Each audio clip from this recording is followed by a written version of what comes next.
Now here, a 23-year-old man has been found guilty of stabbing a university student to death with a Sikh ceremonial knife. Vickrum Digwa told police he was the victim of a racist attack after he stabbed finance student Henry Nowak, who was 18 on a night out in Southampton last December. Sky's Amelia Harper is here with me. So the jury rejecting this whole idea of this racist element. Yeah, this is a really awful case, one which involved a bit of misunderstanding when it comes to how the police initially handled the scene that they were met with.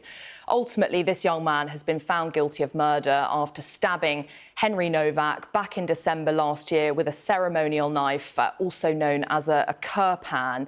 And Vickrum Digwa used this 21-centimetre knife to stab Henry while he walked home from a night out in Southampton. He said that he carried this as part of his Sikh faith.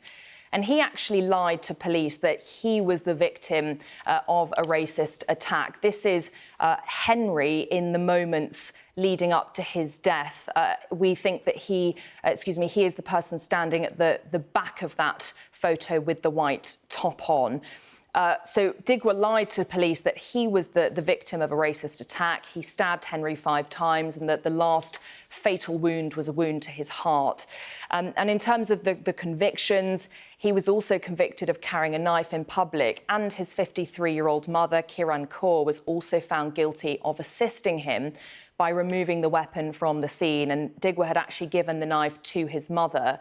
Police then later found that at his home, along with 20 other Sikh weapons. Now, the controversy that I was talking about involves how the police initially handled the scene that they were met with. So prosecutors said that the police initially actually handcuffed Henry and only gave him first aid when he started to collapse and was then dying. And we have had reaction to what had happened from Chris Philp, the Shadow Home Secretary, and we've got a statement from him. He has said it's shameful that the police handcuffed Henry as he lay dying, especially as he told them he had been stabbed. The police seemed more interested in cuffing someone accused of making a racist comment than in saving a dying man.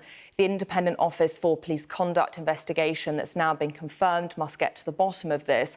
The force must apologise to his family, and policing more widely should end its fixation on race and alleged racism in the way it approaches policing. We have since had an apology from the police. We can hear now from Deputy Chief Constable Robert France. I want to apologise. I want to say that I am sorry that Henry couldn't be saved that night. I'm sorry that he was handcuffed and arrested in the moments before he lost consciousness. It's quite clear that officers didn't understand what had happened immediately.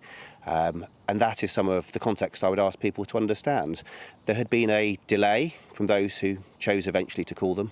There were lies from Henry's killer in that 999 phone call. Further lies from his killer as officers arrived on scene. Digwa is due to be sentenced on Monday, and his mother will be in July. OK, Amelia, thank you very much.